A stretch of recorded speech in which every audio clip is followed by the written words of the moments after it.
Prince Harry, Meghan Markle and their children could be set to lose their royal titles and when Prince William becomes monarch. They swore family came before everything. Royal family mired in one of its biggest crises in history. Now they're preparing to erase their own blood. Prince William now winning this huge battle with his father King Charles. Prince Harry, Meghan Markle, two names once sold as the monarchy's modern salvation, are suddenly at the center of its most brutal reckoning in a century. For there to be an Act of Parliament introduced at Westminster to jettison not just Prince Andrew, Beatrice and Eugenie, but also Prince Harry, Meghan Markle, Archie and Lily once and for all. Reports from London say the palace is quietly advancing plans to strip the Sussexes, and even their children, of royal titles. The same titles that define their identity could soon define their downfall. But if you thought the Prince Andrew scandal was the end of the changes that are coming under King William V, let me tell you, you are wrong. According to senior commentators cited by The Times and GB News, the push isn't coming from the king's desk, but from the heirs. Prince William, they say, has rallied key courtiers and sympathetic MPs to draft an Act of Parliament allowing titles to be revoked by vote, something unseen since 1917. It's being described inside Westminster as a monarchical spring clean. One aide allegedly called it the crown sharpening its blade. The monarchy's motto has always been endurance. This time, endurance might require sacrifice.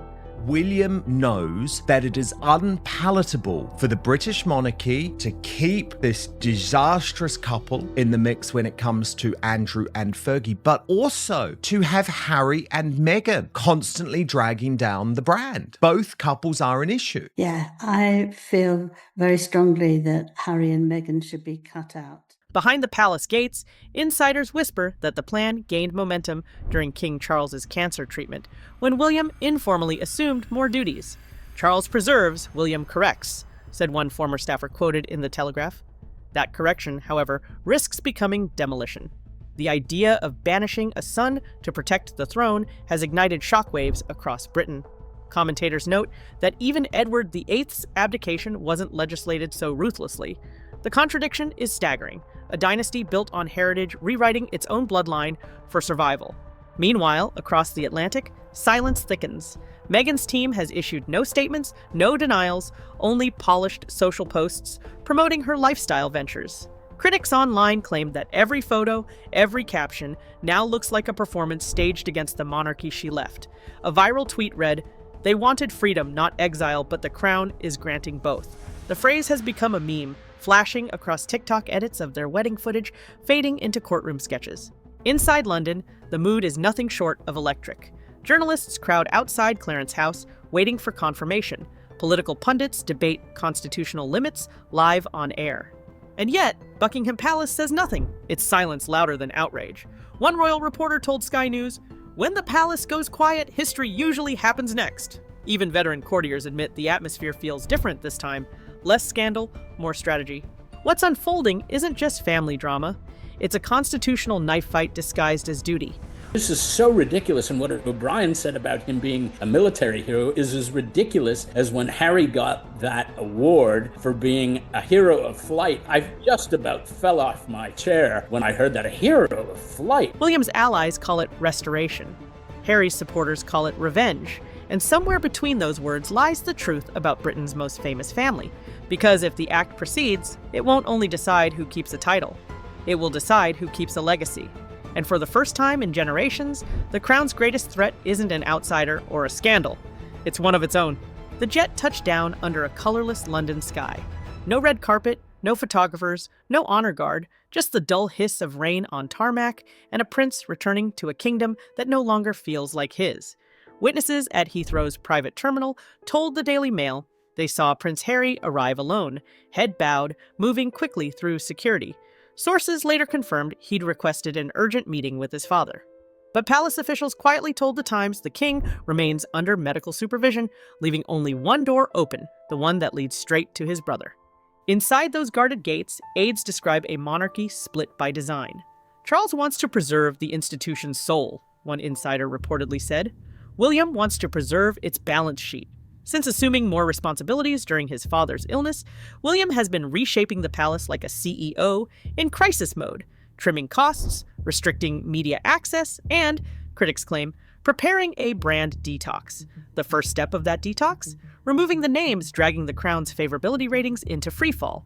According to a poll cited by YouGov, public approval for the Sussexes has dropped to its lowest point since 2020. Online, the numbers became ammunition. One trending post read, "When your brand rating dips below Andrew's, Parliament starts printing paperwork."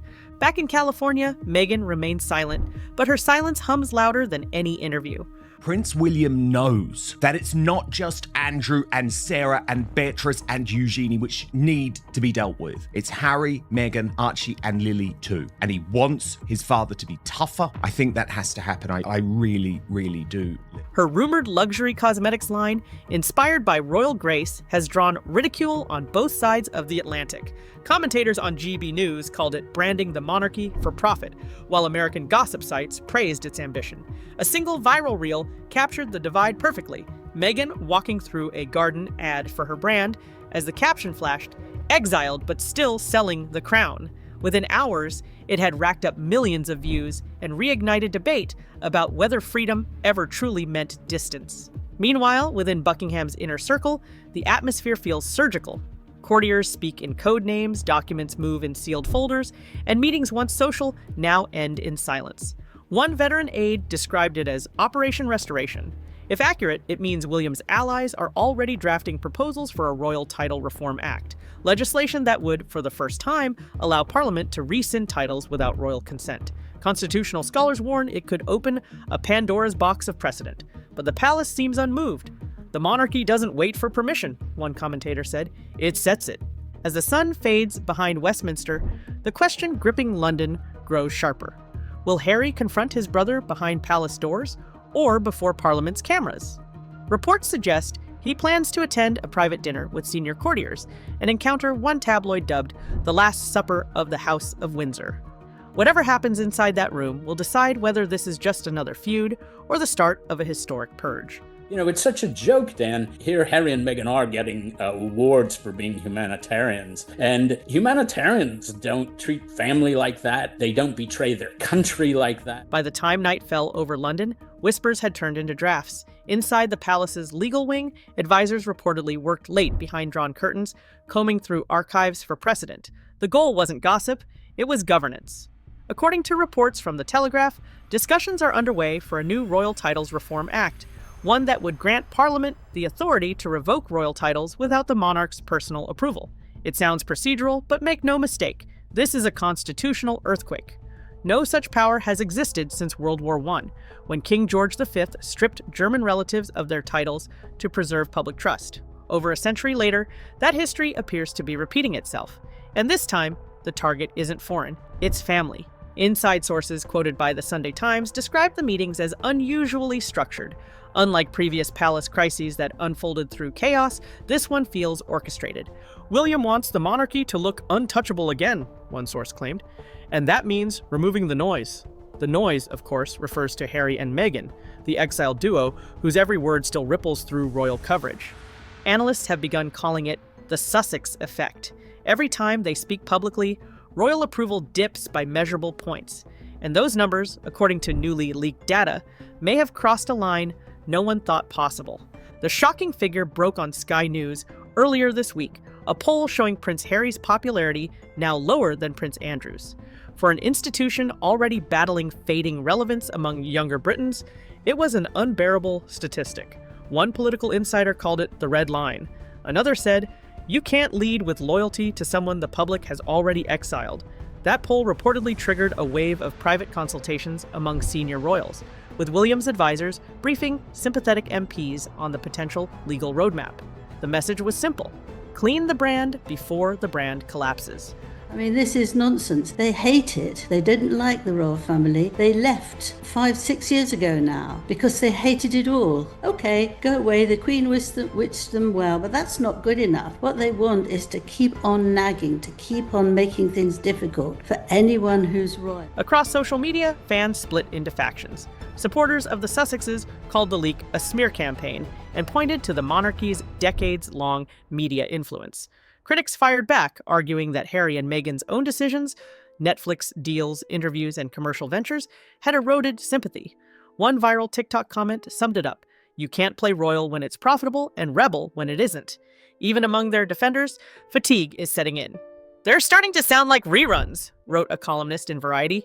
Behind Buckingham's marble walls, aides reportedly use a phrase to describe what's coming: the restoration. It's not a headline, it's an instruction. Restore the crown's dignity, restore its silence, restore its strength. If the act passes, it won't just exile a prince, it will formalize a doctrine that no one, not even royal blood, can trade the crown for currency. And yet, as drafts circulate through Parliament and public opinion hardens, one question still burns through every corridor of power. How do you strip a man of his title without proving his rebellion right?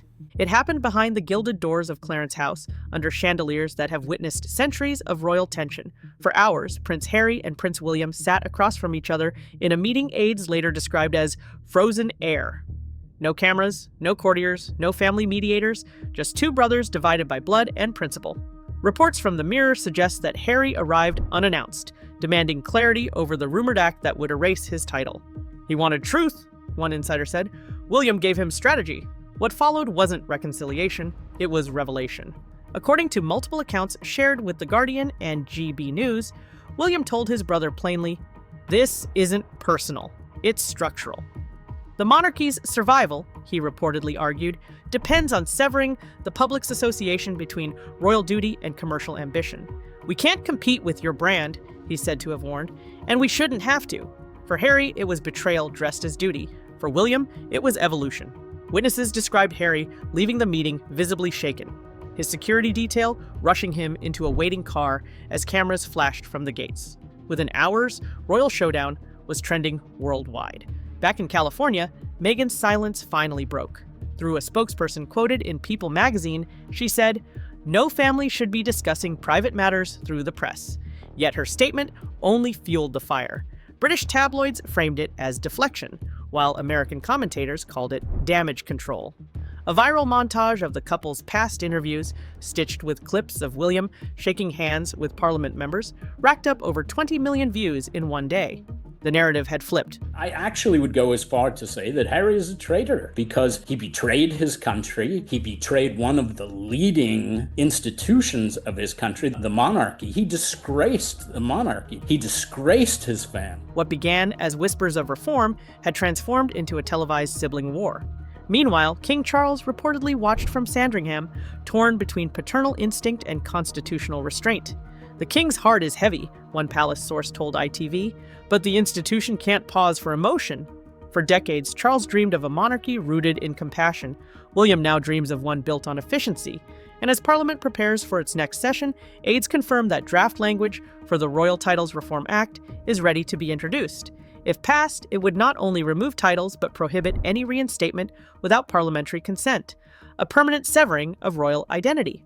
Across the UK, opinion polls reflect a nation choosing sides. Older generations back William's discipline. Younger Britons question whether monarchy itself can still claim moral authority. But inside Buckingham Palace, the message is consistent. There will be no retreat. The House of Windsor intends to weather this storm by cutting away what it sees as its weak points, its rebels, its scandals, its echoes of Hollywood. And at the center of it all stands a son who once promised to modernize the monarchy, now watching it modernize without him. As night falls, the question no one dares to answer looms over the palace gates. Will Harry's name vanish from royal history, or will his defiance carve him into it forever? Dawn broke over Buckingham Palace with the kind of silence that only follows impact. No official statement, no rebuttal, not even a denial.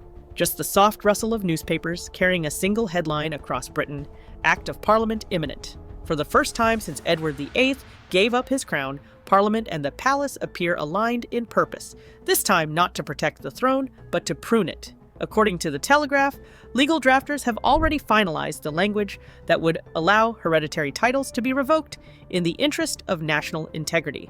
In plain English, that means the Sussex's titles could vanish with the stroke of a pen. Inside royal circles, they're calling it the Restoration Bill. The name feels poetic, but the intent is cold. It's about resetting the monarchy's brand, one political correspondent told Sky News.